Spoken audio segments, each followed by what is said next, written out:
There you go. Boom. Should see it now.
Nobody loves those more than you. Yeah. What's up, guys? Welcome back to another episode of Blockchain Basement. My name's TJ. You're going to be joined by some of the all-time greats here at BitBoy Crypto. Damn Favorite right. cast of characters, no sound. Wah, wah, wah.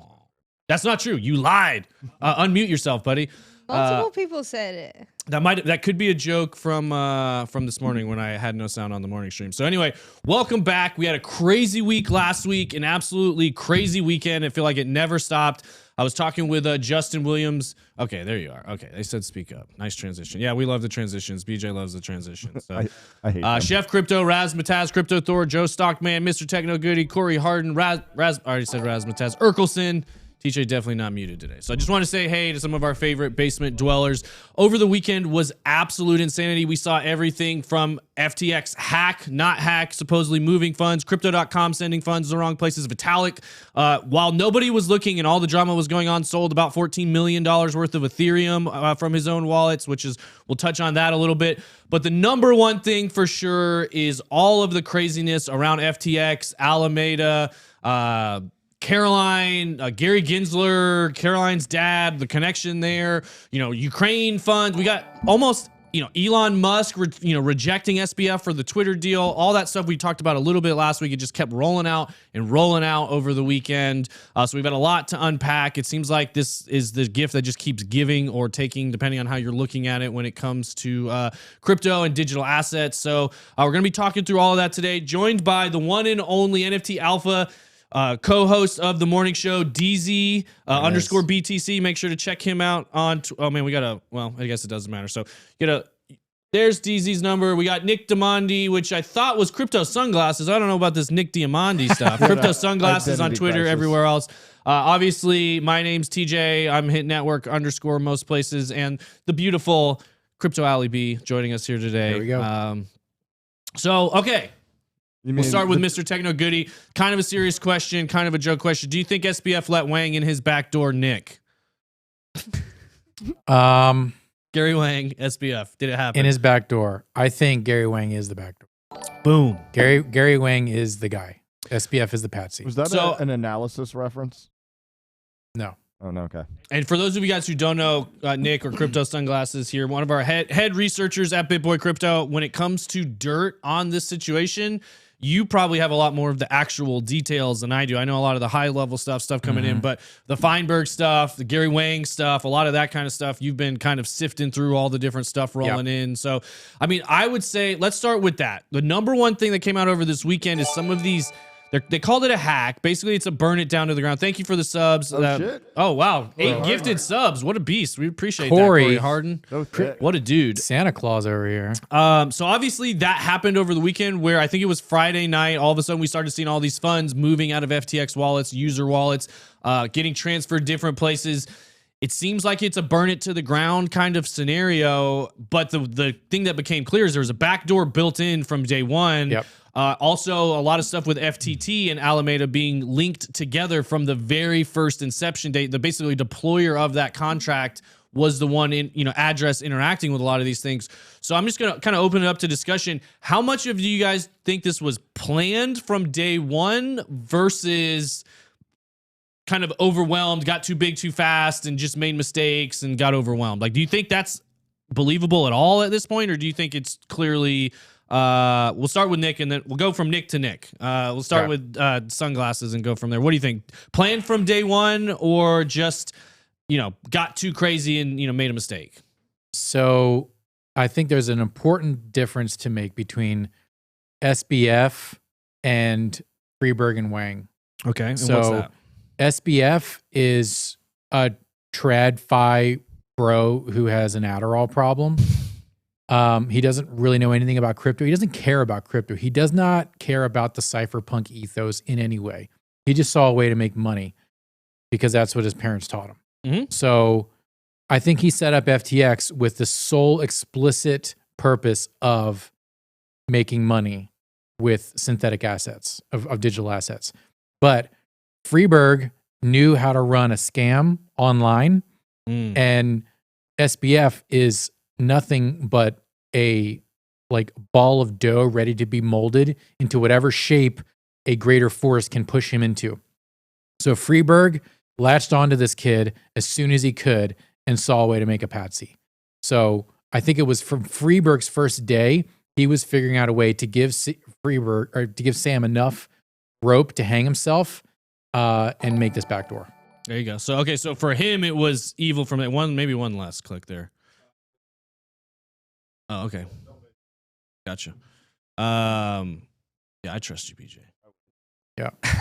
No, I think that's a good point. So there's multiple actors here within this. And we want to, I think some of the employees, we know there's some inner circle at Alameda that probably had some information at least, or some idea that something wasn't right with what was operating there. A lot of the employees, I think, were mostly kept in the dark, especially if they weren't right there in the Bahamas. But I tend to agree. I mean, that was one thing that Gainsey brought up that I thought was interesting. Like, what the heck? Like, the Alameda, as well as a lot of the people that traded with them, they sat on top, like top of the BitMEX leaderboards for years. Yep. Which isn't easy to do. You got to trade a lot of weight. You got to trade a lot of volume. Somebody did come out and say, you don't just become a bad trader overnight. Like, obviously they knew how to trade, and they knew how to trade with size. The question is, well, one person pointed out this isn't trading. They went from trading to trying to do VC, basically trying to invest, trying to create markets, trying to build an entire ecosystem versus just trading certain pairs. So that's a reasonable argument there. But I tend to agree too that they were great traders and they were very good and focused at what they were doing, and other people saw an opportunity to take these kids really and use it to create an opportunity for themselves. The question is, what was the opportunity? Was this the end game, or did it get foiled early? A lot of people think we blew the whistle on it and really stopped it from being able to get to its full, like the plan wasn't fully realized. We cut it off too early. So if that's the case, what was the end game and where will it go? I've got some crazy theories. Before we get into it, we'll go with the political angle. So obviously, for those of you who don't know, SBF, very well known for political donations to both sides of the aisle. But the number one thing that gets brought up the most is he was the number 2 individual donor to Joe Biden's campaign. We know they only second to George Soros, by the way. Yeah, second to Soros. We know they only, they donated a lot for this upcoming midterm election cycle. And we know a lot of the Ukraine funds, all this money that they had, donated to Ukraine. I want to say it was like $42 or $47 million was all custodied at FTX, which at this point seems pretty clear. Those user funds were sent to political donations. Yep. So is that clear though? Why do we say that's clear? Just the pushback. Why is that clear? That money that was raised, say 3 months ago for Ukraine, for sure was sent. Like, I understand the connection of he was the number 2 donor for Biden. They also gave $24 million to Republicans on the other end. No, that was years ago. I know that they have a big amount of money that they've given to the midterms this year, yeah. But how do we, where's the connection there? Like, Well, basically- why are you saying Because that? almost everything they did, they funded with customer funds. And that's what's coming out very clearly. The wallets of where the money was coming in, whether it was another exchange's treasury, whether it was another project they invested in, they've taken those funds and then doled it out to basically political donations. Now, it's not dollar for dollar. We don't know exactly, obviously. Like, hey, Well, so you're suggesting they didn't make its way to Ukraine? No, it didn't. It got deposited on FTX. That was the whole point. FTX was the place where, like, hey, if Right. everybody's Well, donating, I donate it I here. don't- We'll custody. I find a hard time believing that scenario. It doesn't really pass the sniff test. The reason I'm saying that, I'm not saying, they weren't doing shady things. Clearly, they're doing multiple shady things. I feel like they're so for the military-industrial complex. They're so for keeping that machine alive of that conflict overseas that they wouldn't have not sent that. Like, that money did find its way to Ukraine is kind of what I'm possibly suggesting there. I don't know. I just don't know why they wouldn't send that money that way. Because I think there's giant piles of money. There's enough to go around to the Democrats. There's enough to go to the Republicans. And there's enough to go to Ukraine. And whose money was it? It was your money. It was the user's money. I'm not arguing that, but I just don't know if they reneged on the Ukrainian money. Yeah, I'm actually looking up a source right now. Yeah, I just sent the source to TJ. Yeah, I mean, when I'll you look into it. I'll have when to you read say it. reneged on, basically they were holding it. It was on FTX. All the money that was so sent. it wasn't delivered yet, is what you're saying. All money not delivered yet, obviously, is lost. But was it not delivered? Like, I figured it was in Zelensky's MetaMask. So you think basically they immediately withdrew all the funds that were donated, and Not they converted to withdrew. fiat and. Oh yeah, so Zelensky and co had an account. Yes. I figured that they would be high on the list that they actually got their money out No, above a bank even. Like, I would say Zelensky, then JP Morgan get their money. right. Well, the problem was they were custodying those funds, and that's where the issue gets Okay. for FTX. Like, same with Come on, treasuries and stuff. Zelensky, get a MetaMask. What's wrong with you, bro? Because apparently, and this is something I learned over the weekend too, FTX was highly incentivizing not just any project, but especially projects they owned to custody their treasuries on FTX because they could offer them one-click lending. So okay, just like Celsius or any we're offering institutional grade Bitcoin and crypto digital asset products. So we'll custody all your. I think it looks like they got a lot of Bitcoin, DOT, and Ethereum and Solana. So you keep all that on FTX. We'll give you a cash loan against it, and then they could use those funds as assets, and then they could go get loans against it. Even so, they were double dipping on the loan side, which is the real issue. Makes me respect Bukele even more. Exactly. They self custody their Bitcoin. Yeah, if you're a nation, I'm sorry, if you're running a nation and you're putting your nation's treasury into digital assets, you as a nation need to self-custody. You do not need to be putting it on Gemini. You do not need to be putting on, I don't care who it is, Binance, Crypto.com, Coinbase. Like, if you as a nation aren't capable of self-custody, then don't put all of your balance sheet into digital assets. And that's just, I don't know. I'm not running any countries, but PSA, if you are, self-custody your own crypto before you put your balance sheet in. But yeah, we don't have Fort Knox across the border.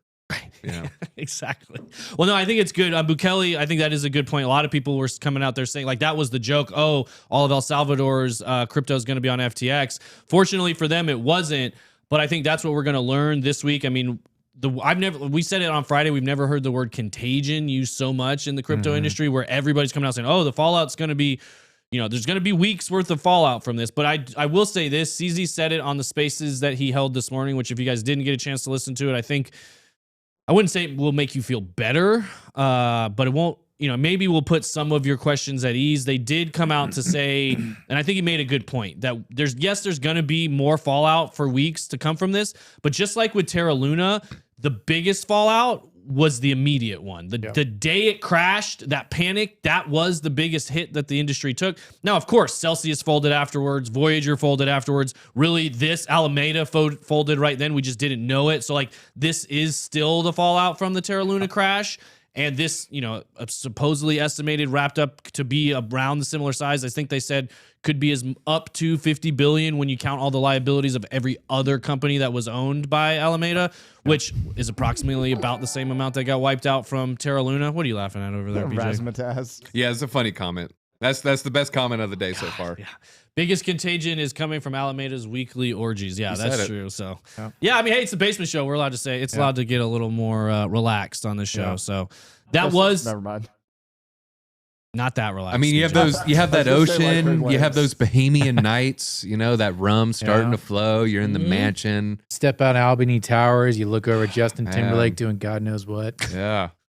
Yeah, Justin Timberlake. You talking about when he got caught on that balcony? No, I'm just Oh. saying Justin Timberlake he lives in Albany Towers Got with it. and Will Smith and Jada Pinkett. So seeing who's plowing Jada Pinkett. All the types of Bahamas? entanglements is what you're Yeah, saying yeah, here. yeah. All right. Okay, well, Right. let me ask you guys this. This was the other thing that came out. And Chris Rock ain't the only thing getting slapped.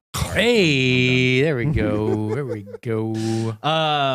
So and this is probably I don't want to call it nothing's a leap at this point. Anything's plausible, but the further out conspiracy theories, we do know, I forget the name of the developer from MakerDAO that showed up gosh. dead a couple weeks ago on the shore Swimming after in the he, ocean. right, from swimming accident, fully clothed with his wallet in his pocket. Yeah, that makes sense. Yeah.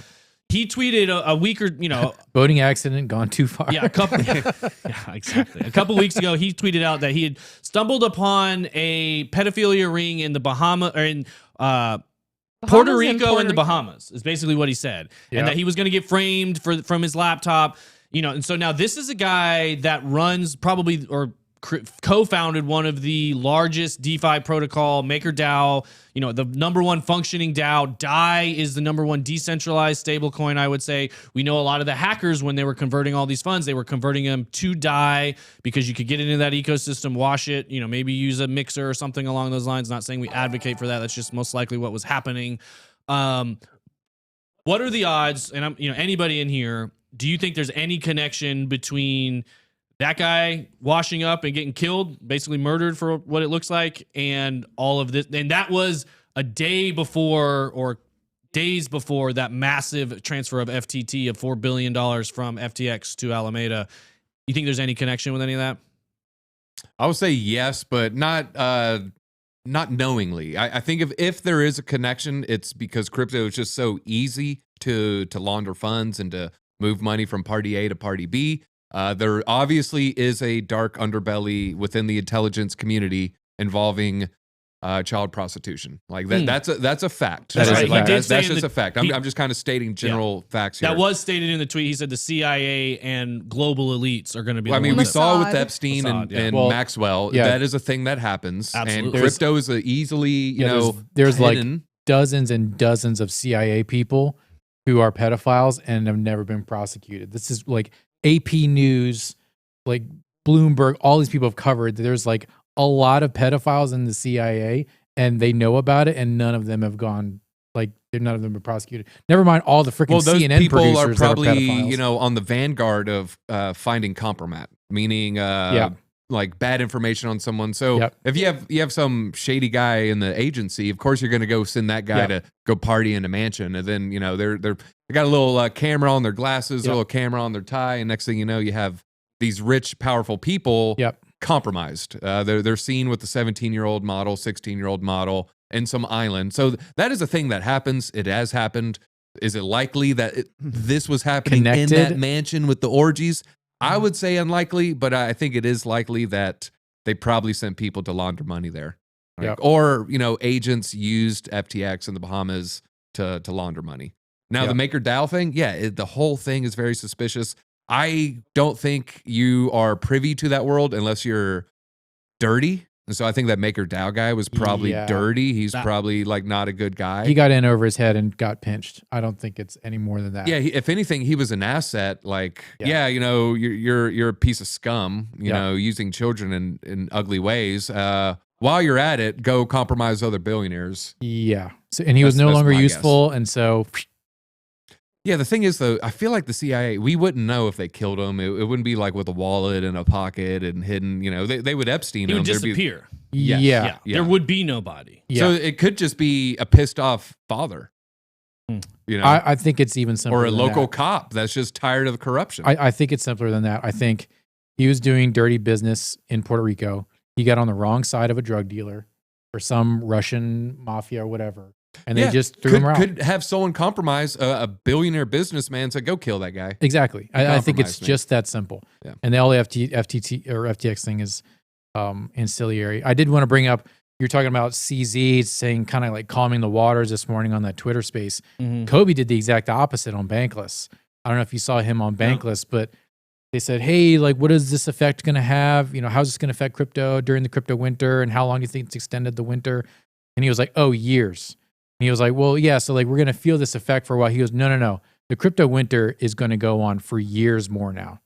So he was saying that the crypto winter is going to go past 24, past 25. I've heard that. He's not the Yeah. first person Mike, who used to be here a lot too, said he thought years, of damage, which again, I don't know. We'll have to wait and see. I mean, what is curious is we're hearing that from a lot of people that have been in this space for a long time, a lot of people that really understand this space pretty well. And it's true. Like when you start peeling, like kind of what I said with the layers of the onion, when you start peeling these layers back and you realize like, oh, there's more problems here. There's more problems here. There's more problems here. Like realistically, Alameda, very leveraged. They kind of propped up a lot of this last bull run, a lot of this market. They showed a lot more volume than maybe there really was because they were recycling all of these things for the shell game. And that could have a pretty big fallout. To me, I still feel like we're tracking on the Bitcoin cycle, like that tweet you shared that we looked at this morning, DZ, that showed basically we're right on track from the amount of days from the previous all-time high to days to the bottom. It's a little over a year, roughly a year. How many days was it? It was like 245 or something like that? Like 360. 360. After previous all-time high, then about 500 from the halving. Like from bottom to next all-time, or from halving to next all-time high?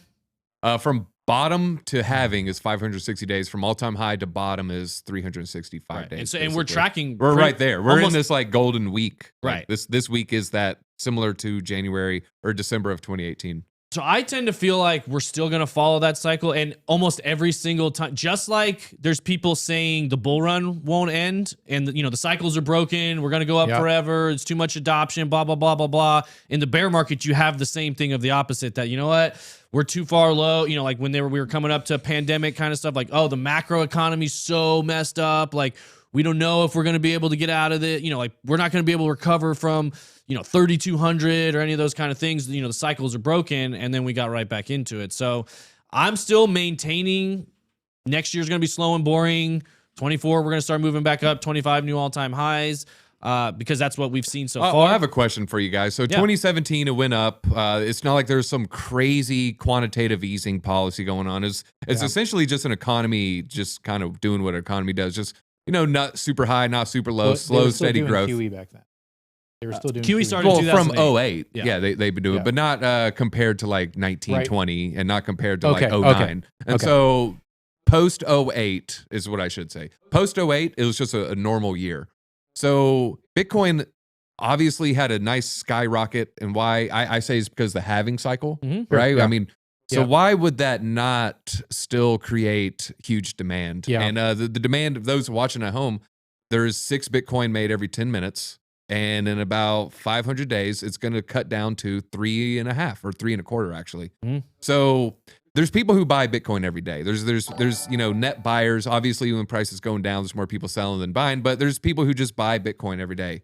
Once that faucet gets cut in half, it takes a little bit of, but then the price goes up. So I still see that being a powerful force. And even with quantitative tightening, I think that powerful force trumps the tightening. Well, the tightening can't last forever. They have to turn the spigot back. I agree. I think we're getting close to that max pain for traditional markets to where they won't. I don't think they will continue to tighten through all of next year. The question is what happens after that. If they get to neutral, How long Mhm. do we stay in that, and how long will it take the markets to recover? But like, As soon as possible.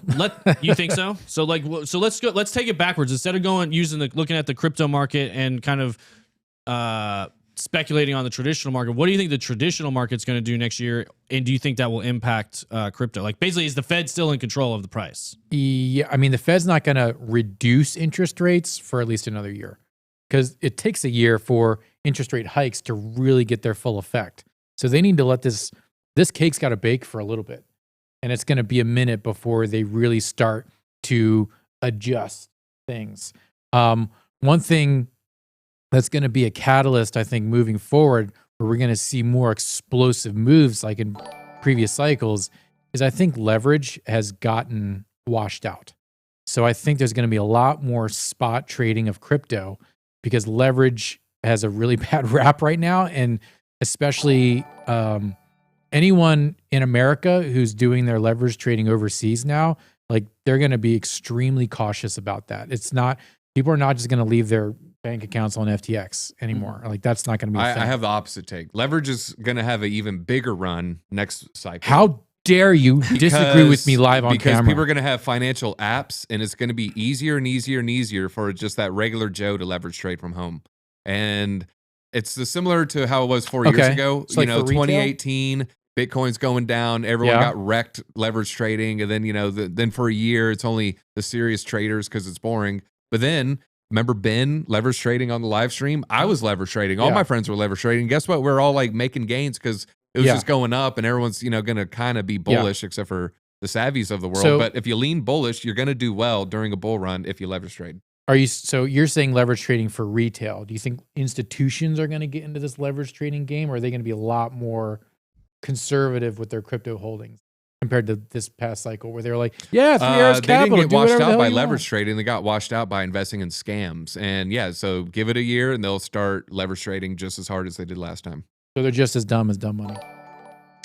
No, we all forget the cycle. We forget the lessons of the past. Okay. And then the ones who do remember, I mean, there's just a whole new wave that they didn't learn the lessons. So for every one person who did learn the lesson and then takes it in, there's 2 new people to replace them. And so you still end up with a net effect of twice the people making mistakes. Okay. I'll, Here's what I think you're missing. Yeah. I think you're missing the sovereign wealth and the pension funds. Big money. Those giant money things those giant market makers, essentially, who were putting money into FTX and just kind of saying hands off, they're not going to touch exchanges that do leverage. Well, that's not leverage. That's people saying free 20% APY. Yeah, those days are over, but that's a different conversation. Okay. Yeah, so yeah, the Library Association of Canada, yeah, they're not going to invest their money in some weird bank that gives them 20% APY, no questions asked.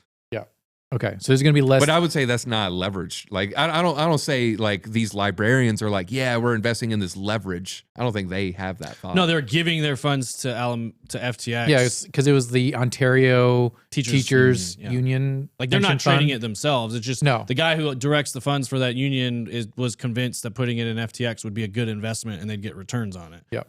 I tend to be in the middle there. I don't think retail really drives leverage in any notable way when it comes to what retail is or isn't doing with leverage. It's the big money of the world. I do think, which they were aggressive and reckless in this cycle for sure. I think this is basically what we're experiencing this is the cycle that institutions started to mess with Bitcoin. And we Yep. started to see the effects of that both directions. They started to manipulate it up in a very positive way very early on, but they also played their typical shell game, used a lot of leverage, were trying to cover, and they didn't have the same government coverage that they have right now because they didn't own all the laws and all the politicians. They were working in that direction. But then they got wrecked before basically CZ, us, whatever, the light got shined on them before they had complete dominance. So I think generally speaking, larger funds, they're not gonna stay away from crypto, and they're still gonna take risks because that's how they got to where they're at. I think that was a pretty good that was a light bulb moment for me because I kind of felt that way when Celsius crashed. I was shocked. I was thinking like, man, I can't believe they were doing such high risk DeFi plays. They weren't necessarily like call them a scam, not a scam, whatever. They were just high risk opportunities. Sometimes they worked out, sometimes they didn't. everybody's expectation was, okay, they're staking on Curve, they're staking on Aave, you know, they're providing liquidity to get reasonable returns, and we're getting less than that. Well, no, they were going out for that 200% APY, and that's how they were making their money. Crypto people make a lot of money really fast because they take insane risks, and that's how you make a lot of money. You're not going to get there without taking insane risks. So I think everybody's timeline has shortened a little bit. People aren't going to be, like Nick was saying, you're not going to throw billions of dollars in there and expect crazy, like when they promise you, oh, hey, you're going to get this return in this amount of time, you're going to be like, well, how? Tell me, how am I going to get that return? Sequoia didn't even look at all. They said, what's your revenue? All right, that sounds pretty good. Yeah, here's, you know, hundreds of millions of dollars. They didn't say, like, what's your burn rate? What are your liabilities? Let me look at the rest of your investing portfolio. They just gave them the money. But there were two smart people who did smell a little BS. Chamath Palihapitiya spoke about it this week in All In. I don't know if you got to listen to it, but he said SBF came in, and after they left, he looked at his business partner and said, yeah, where do they get that money, though? He's like, well, they arbitrage trade with Korean exchange. It's like, but where did that liquidity come from? Exactly. This does not make sense. And then Elon Musk, kind of the same thing. If you read those tweets, the back and forth, he was like, yeah, but how did he get this money? Exactly. And then the guy kept reassuring, no. He's like the second biggest donor to Biden, only behind, you know. Yeah, but where did that come from? But how? And so, I mean, That's there where were smart people like, something smells funny here. Yeah. Well, and it's people that have experience in both with billionaires and experience with tech and fintech, basically financial tech, because it was a pretty obvious, you know, like when I read the text back and forth between Elon and whoever that guy was that was kind of facilitating, like, oh, hey, we've got Sam who wants to have a call with you. You can do a face-to-face, shake hands, blah, blah, blah. That was on the text, right? Yeah, all those, it was all on text messages back and forth. He's like, yeah, he can do 2 billion, maybe 5 billion, maybe 10 billion. And it's just like, just as a normal person, you're like, you don't say that. Do you have 10 billion liquid? Like, really? That's a lot to have, you know, like, because he's probably scrambling himself to get his 40 billion together. And he's like, I didn't even have 10 billion liquid before I started doing this. Like, how does he have money to be investing in all these different places? And, you know, it just doesn't make sense. 2 billion, 5 billion, 10 billion. There's a big difference between $2 and $10 billion. Yeah. And I'll just, and he was acting like real willy-nilly. Like, yeah, you got it if you want it. Like, if I like your vision, I'll give you 10 billion. No worries. And it's like, how? Where? What? And so he just said, it just set off his BS detector, and he said, no, we'll pass. But there's a lot more details to this, I think, and all that, because the fact that CZ was in on that, so you know Elon and CZ were talking. Yeah. And then what did CZ express? You know CZ had an opinion on SBF, or Elon's like, what do you think of this crazy-haired League of Legends player? Well, and the fact that CZ and Elon were texting, Larry Page, or wait, who's the guy for Google? Page? Aaron, Sergey Brin? Wait, who? Larry Page is right, I think. Larry Page? Okay. Anyways, the Google guy, he was texting billionaires back and forth, like mano a mano. And then to have a go-between between him and SBF, that was very weird. And yeah, so like that was automatically off-putting. And it would sound, the texts were extremely desperate. It was like, yeah, Sam would love to work with you, blah, blah, blah, blah, blah. And the other one with when Elon was texting the Google guy, was just like, very nonchalant. Yeah, he was just like, hey, are you down for $1 billion? He's like, yeah, sure. Yeah. Because that's how billionaires talk about their billions, not, oh my God, I want to get in.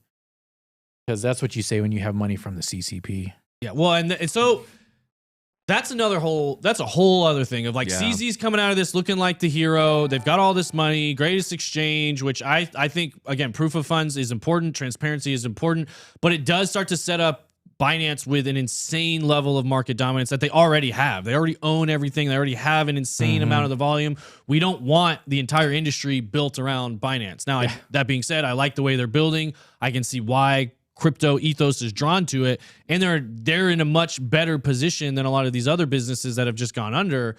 But I'm concerned with the dominance that they have right now, and I'm concerned with like what he did. He says he didn't know this fallout was going to happen, and I think that's a very calculated. Well, I think it's a calculated answer. I think he's thinking in his head like, I couldn't have possibly known exactly every specific detail that would have happened.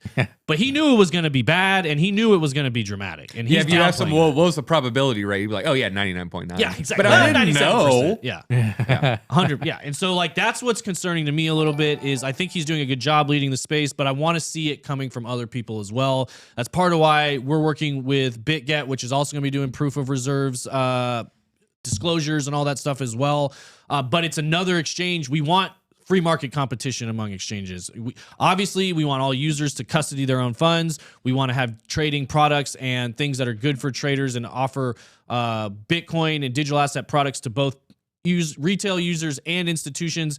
Having big money involved in the blockchain space is an inevitability, but I want there to be market parity, some free market to exist to where it's not all the funds in one place. Because let's be honest, Binance looks great now, but you never know. You never know. CZ is a gangster. Mr. I would Techner agree. Goody, did SBF wear a chain? If not, he wasn't a billionaire. I did see on my TikTok, Andrew Tate popped up. I guess, you know, he's kind of coming back, and he said, I knew this guy was full of crap because in my experience, 100% of the time when someone is wealthy, but you can't tell, there's something fishy about that person. There's something wrong about that person. He's like, you know, the guy's bragging about wearing free t-shirts and he has like quirky New Balances and he didn't lace his shoes and he can't afford a belt or have a tie. No, something is wrong there. He's like, look at me. I have a Bugatti. I'm, you know, wearing this. I'm like in clubs. I have bottles. If you don't spend your money, something is wrong with you. And he's like, he just example after example. Yeah. And I started thinking about it. I mean, I don't know. There is maybe something to that. Maybe it was all a facade too, because you saw his mansion that's getting $40 million mansion in the Bahamas is like, oh yeah, I drive a Corolla. They show the picture of the Corolla, but they don't show the picture of the freaking insane mansion in the Bahamas. You saw that TikTok that he did with Tom Brady? Yeah. Where he basically had like a meltdown. He's just like real weird energy. Yeah, I thought it was supposed to be a joke. You know, I don't think it was a joke at all. Well, him like, you know, acting like he wasn't into the TikTok. I mean, that was probably his line, but you know, first line was probably stand still for 5 seconds, and he couldn't do it. Yeah. Well, yeah, that's what I'm saying. Every subject is a whole other thing. All the amphetamine stuff, all the like. I saw Elon Musk even replied to one of those tweets that said somebody said like, the story starts with too many amphetamines and ends with not enough psychedelics. And he said, amphetamines always tend towards lack of empathy and care for other humans, where psychedelics always trend towards more empathy and care for other people, which I thought was just pretty interesting. Yeah. And we could spend 4 hours talking about that effective altruism. The body language though of the twitching leg. I mean, that's clearly amphetamines just coursing through your system. Could tell. Right? That was my When I was going back to the Bankless thing, I rewatched a little bit of the Bankless Eric Voorhees thing when SBF was on there, and you could tell like he was on the ragged edge. Like the wings had come off the plane, the landing gear wasn't coming down, and he was heading towards the ocean. You could see any defense attorney would be like, you can't go on stand like that. No, We will lose. We need a different witness. You can't go on the stand at all. And he was just in like an office. Like no one was acknowledging that he was there. And it was so weird. It was just like he was just some putz at Oracle on a phone call. It was like he didn't have his own office or anything. Like it was so weird. I think that was part of what they were trying to sell. You know, like that was shout out to all you putzes at Oracle right now. Because they were pushing that when he was very first kind of coming up. He's like, oh, he coded FTX all by himself from scratch. He slept at the, so I had pictures of him like sleeping there at the office, computers all around, trying to make him look like he was like, Jeff Bezos at the beginning of Amazon, just all in, new crazy, genius billionaire. And that's what they were selling. Yeah. Now, obviously, everybody that was around Alameda and FTX in the Bahamas, specifically headquarters, are coming out. Apparently, new hires, you got pitched amphetamine, basically designer amphetamines as soon as you got there. Sam would come in and do a little talk about all the different amphetamines you could use, their different uses and their different effects on you. And you got to kind of have to, play with them to find what works for you. And, it's very much like Wolf of Wall Street kind of vibes is kind of what I was getting when I was reading a lot of these stories. Yeah, but not cool. Yeah. Exactly. A little lame and weird. With like ugly people. It's like I wasn't gonna go there, but you just gotta say it. Well, Wolf of Wall Street, if it was started by a bunch of people from Magic, right? Like if you got a bunch of Magic the Gathering players. Whoa. Shots fired. They all turned into I traders. that comment. Shots fired. No, that's a disapproving nod. Just sorry, BJ. The other proof that there's no way he had billions of dollars goes back to the choice of company he could have had. For sure. That was the biggest I don't want giveaway. to comment on that. Yeah, we're better than that. I don't know what you're talking about. Look, I'm not.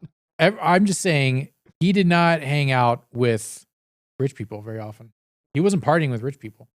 He was with his nerds. He was with his MIT quants, Yeah. with his nerds. Yeah. Yeah. He was Nothing- with his Yeah. people. Nothing, Smokey, there's nothing wrong with magic, like real magic, but Magic the Gathering, Yeah. the difference. I'm a But I firm love believer. magic. Yeah, I'm a firm believer in They're, real they're magic. probably Satan worshipers, you know. No, Watch out for that's them. me. That's the D&D players. Oh, that's yeah. right. It's true. Yeah. Yeah, Nick's an avid D&D. O'Leary definitely fooled. Yeah, he fooled Oh, a yeah. lot of people. There's a Dude. lot of big money. Yeah. Kind of to your point, we're talking about is big money going to stay away? I feel like no. They just keep coming back. I forgot got all the more. things that Yeah. Cuban had like got scammed on. It was like Yeah. 4 or 5 different I know. things. Is he going to stop at 5? No. No, he's going to get scammed a 6th time. Look, He guys, Maybe it'll you take forget years though. they're spending our taxpayer dollars. They don't care if they lose it. They'll just reload and reinvest. Exactly. Well- And O'Leary was so lit on fire today. He was I- like on the verge of tears. Yeah, he got destroyed because he's out there obviously making. So Go I ahead. met the guy. I met the guy. I could say this is the basement. Y'all get to hear the Brag. secrets. We're going to be on a show. I Brag. think in January. It's called Money Court. So I wasn't on Shark Tank, but me and Justin were on Money Court talking about Pluto Alliance, and he was asking me and Justin crypto advice, like we were the experts. And I feel like I know a little bit. You are but an expert, I remember for sure. thinking like, oh my god, the shark. He's gonna like give me the alpha. And he's like, I got like a young guy on my team, and he's kind of smart about crypto. He didn't know anything. He was asking me about NFT.com. And I was like, yeah, that's stupid and it's going to fail. And here's why. Oh, He's wow. like, you could tell he was like really kind of taking it back and he pushed back against me. He's like, well, don't you think it's a good use case for this? And I'm just like, no. Found out 3 months later, he's like invested in it. I was Oh, like, oh yeah, you fell for what was obviously like a stupid idea. Yeah. No offense, Kevin. I love you, Kevin. He is a smart guy when you talk to him, but he's not very knowledgeable about crypto, which is No. the case with a lot of people who spent 80 to 90% of their adult life kind of focusing on one aspect of financial services.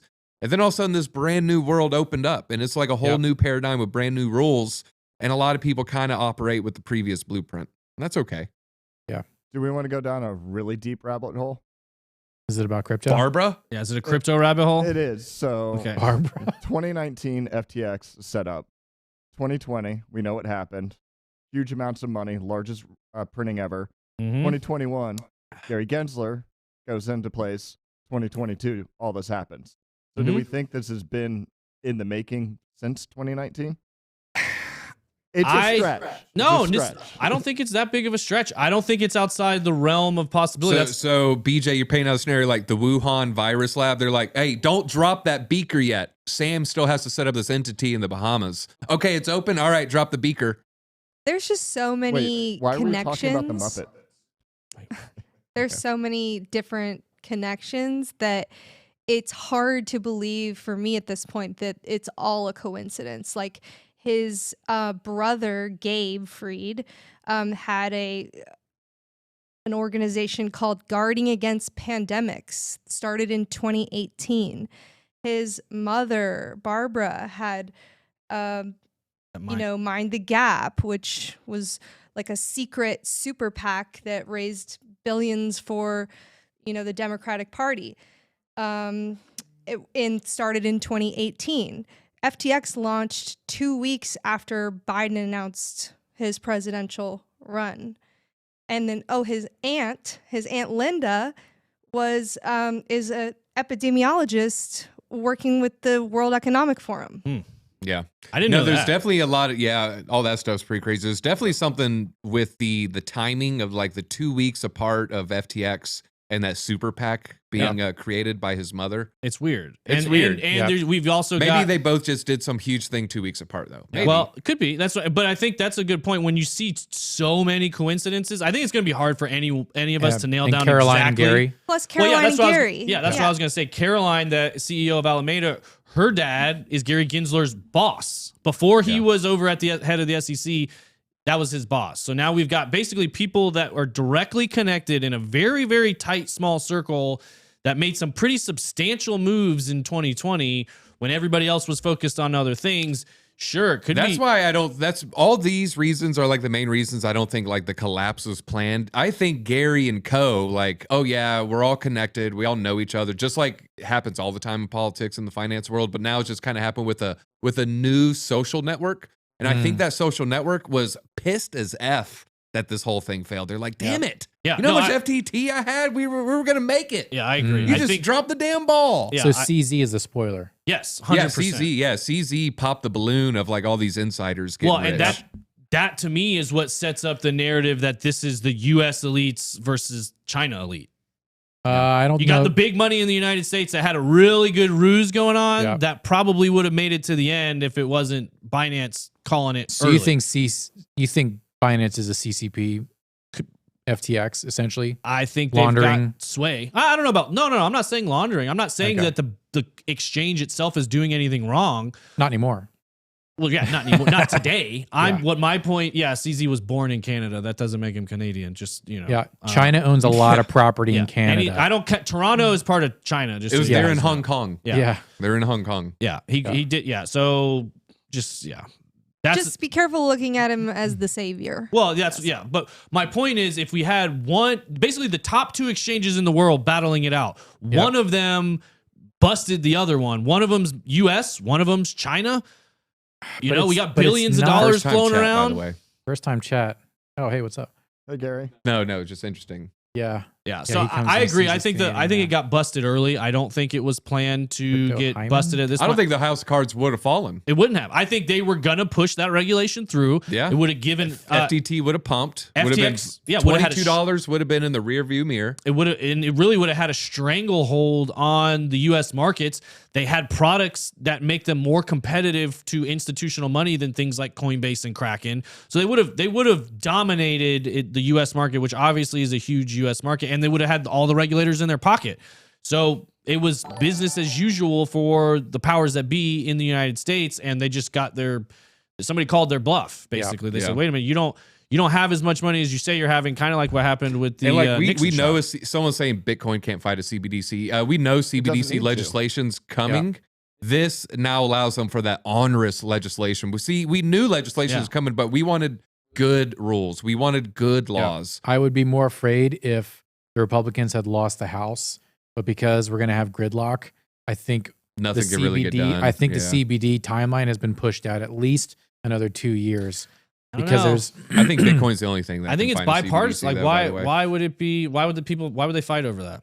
well the Oh, Republicans it's a are win. You don't want anything getting Yeah. passed. they're Even gonna if it's like you secretly agree with it, you just like, oh man, we can't let the Democrats pass that. We can't have Joe Biden Especially signing now- something. especially now that the DCCPA has Democrat fingerprints all over it. And so the Republicans are going to say, abso-freaking-lutely not. We're not going to do anything with this because this is your bill to do more money laundering to the DNC. They're going to poop all over it. And I think Lummis is going to have another go at having some sort of commodity bill go through, which PS, the CFTC is worse than the SEC by a mile because they're basically all apparatchiks for the World Economic Forum. The main dude, Garcia, I think his name is, or something like that, he's essentially like a green energy buffoon who doesn't know anything. Like he's never held a private sector job in his life. He's a total urchin like Gary Gensler. So if we're all thinking, oh, wow, yeah, we need the CFTC to make this like a commodity, they are not good. And they are just as bad, if not worse, Well, I than mean, the SEC. Mr. Apparently, Binance is under investigation by the CFTC. Yeah, they'll try. Yeah. I mean, Mr. Techno Goody said, create a crisis. Government offers to provide a solution at a small cost of freedom, rinse and repeat. And I would say that's very true. I mean, that's the other angle here is, if they've got a very clear, they've got an industry now welcoming regulation, which to be fair, I feel like we've been asking for regulation for a long time. We just wanted it to be well thought out.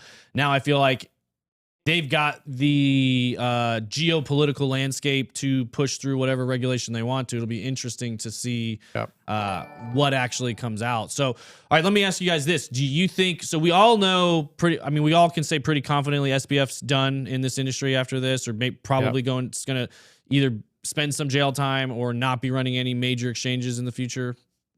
Yeah, Agree? I mean, like what's the over-under on him getting Epstein? Well, there's going to be a movie. Y'all heard about that, right? The Yeah. Big Short author following him around. He is reportedly, I think it was Wall Street Journal. So The Big Short, those who don't know, the guy who wrote the book, he followed all these people around. So he's been following Sam Bankman for 6 months. No way. Wow. And was going to write the book. Was doing the research, finishing up the book, and then all this happened. Just changed. New ending. The new ending. It's definitely a new Wow. ending. And he is currently shopping it around Hollywood right now, selling the movie He rights. will sell it this Oh week. my God, I would buy that. He Let's will buy it. He will Let's sell it create this a movie week. division. Like, I know. normally I'm not for expanding Hit Look, Network, if but I Gala- would expand for that. Gala movies, if you're smart, Oh yeah. get on it. Gala Film or Gala whatever. Film, that yep. would be the one to fund, and you would get a lot of people behind it. So there's a free idea for you, Gala. I have a question from the chat.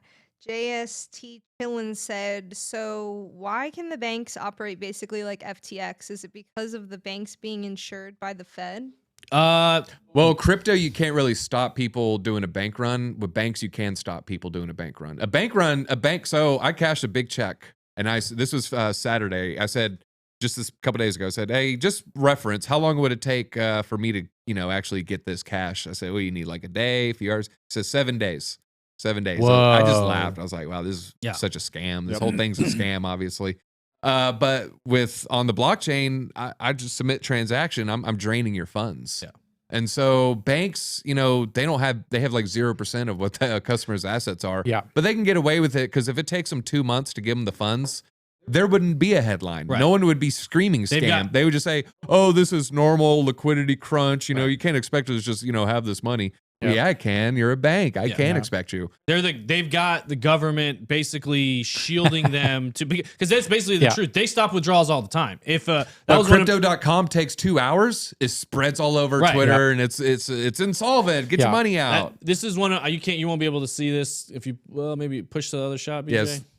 Yeah, this is one of my favorite memes. You can't read it, I saw but that. basically it says FTX funds are illiquid. If everyone withdrew their balances, they won't have enough money to pay their customer. And it's like banks, like that's us too, guys. Remember like, TJ a month ago when the guy for the Fed was on 60 Minutes and the guy said, why don't can't worry, your funds are safe. Yeah, why can't if every American went and tried to withdraw $3,000 right now, could they do that? And the guy was like, no one needs to do that. Yeah, We've got infinite money, but don't do that. Yeah.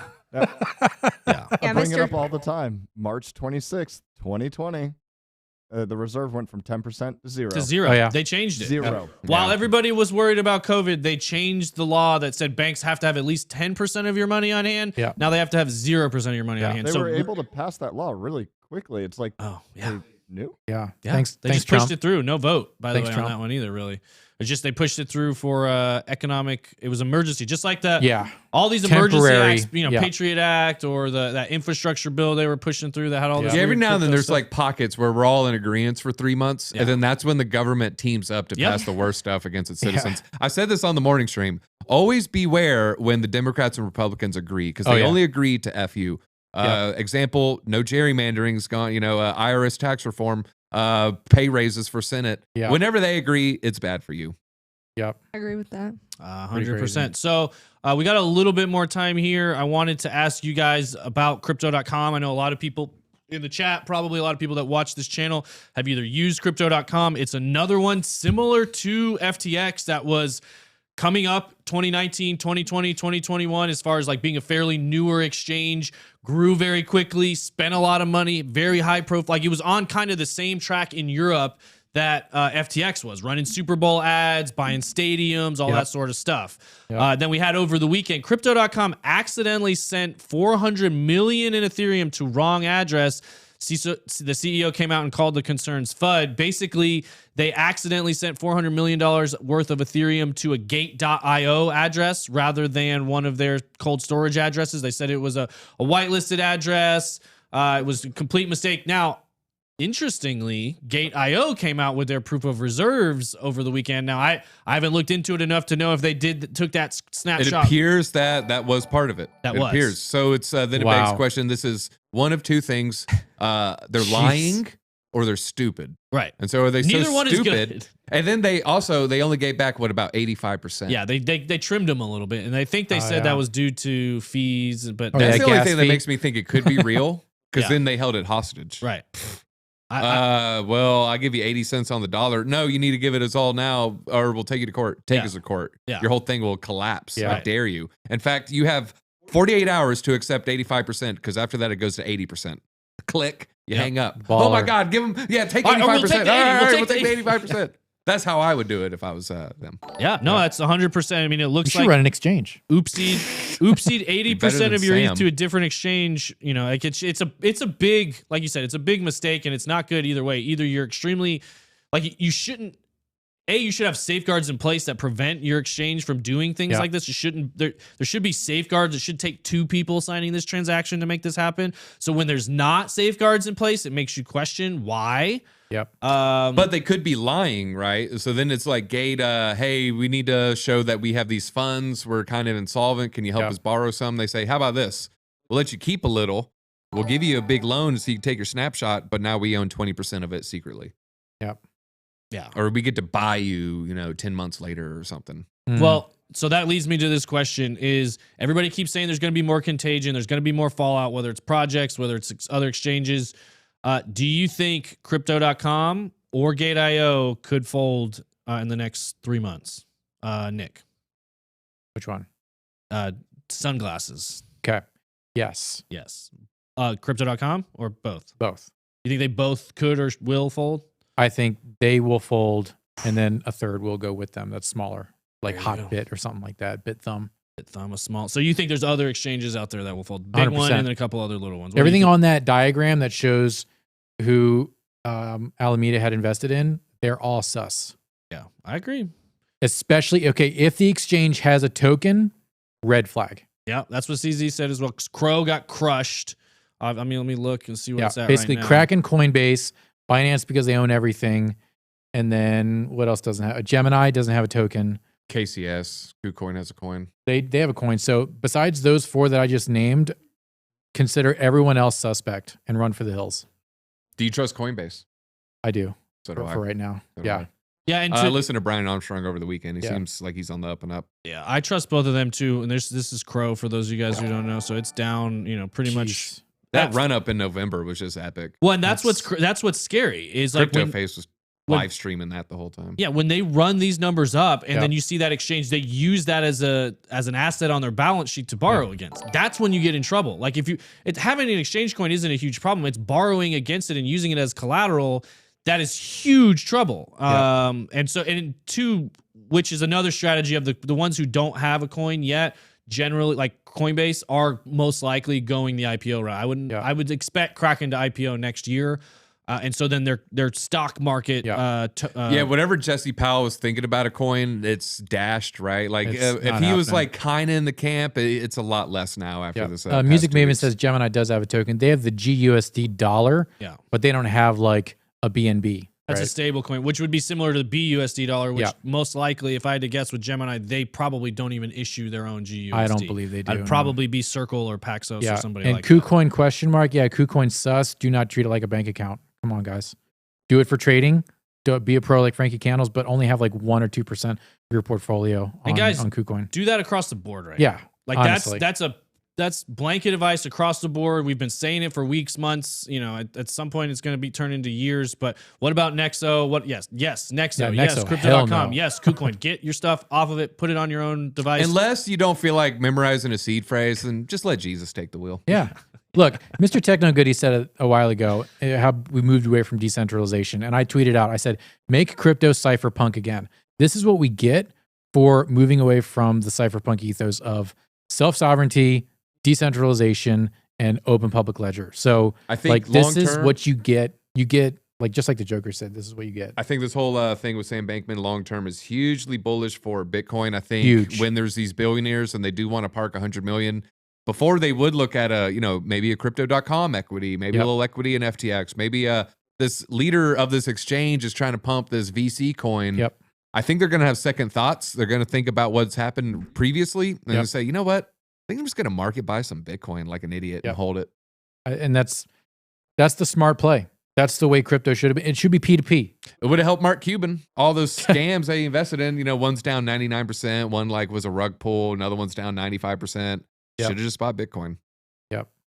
Yeah, I don't Yeah. know. I'm torn on that because in my experience, the biggest and I think it could just be investing mindset. Yeah. That depends on how aggressive people want to be. I've seen so far the people that have made the most in this industry have been investing in equity in other Bitcoin and blockchain related companies, you know, Yeah. like a Coinbase, like a Kraken, like you know. I agree, and I still say that is the number one way to make money in this Yeah. business. But I think the odds that I just think they're a little less likely to do that now, and a little more likely to buy Bitcoin. What that number? I don't know, maybe only 1%, but No, I think get- there are some people who are going to say, I have a little bit of hesitancy now to do, you know, this. Yeah, I agree. Well, I think there's the number one benefit that I could see coming out of this would be more transparency, and that goes across all industries. Investing in, I would like to see more transparency in finance, not just in blockchain, but in all finance, because blockchain and crypto can be the leader that moves us towards that transparency,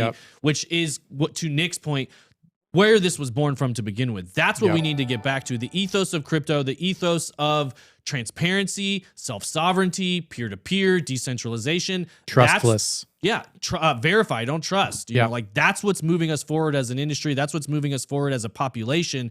And if we just try to rebrand what we've done for the last 20 years, we're just going to make bigger messes. And I think that's what we saw today with SBF. So that's pretty much all we have time for today. Really appreciate everybody joining us here. We have about 218 people here in the chat. Wow. So I do want to say real quick, we're going to go shout out to Hit Network Gaming. Oh, hey. I kind of want to set the stage. We have Joel. I played with him last night, crushing the competition. First place. I played like 3 or 4 games. He got first place. Call of Duty. All right. He is a phenom at it, and he moved all the way from California. Oh. And his wife, you know, she's not super keen on Georgia. So if we can give this guy a little bit of support, I think it'd really go a long way. He does. We joke about it, but you know, he had everything in FTX, folks. He had everything. his baby's life savings. We're kidding, but yeah, let's show him a little support, a little Bit Squad love. Yeah, Hit Network Gaming. Maybe Actually, a sub if you got a free one from Amazon. they had their first clip hit 1 million views on Hey, TikTok. congratulations. So if you guys don't follow him, we're gonna raid them right now. You're getting in before he's a star. Yeah. He might get bigger than us. He could Guys, be the next ninja. Get in on Next Joel ninja. Token. Yeah. Okay. Joel Token. Yes. No, it's definitely Cox Token. Cox Token. Yes. Okay. Oh my It's goodness. on As Dex always, Tools. guys, we have a really good time hanging out with you guys. Appreciate it. We'll see you tomorrow, or we'll be around the interwebs wherever you want to find us. Thanks for coming, That's right. guys. Crypto sunglasses on TikTok. See you Bye. tomorrow. Makes sense. Bye-bye.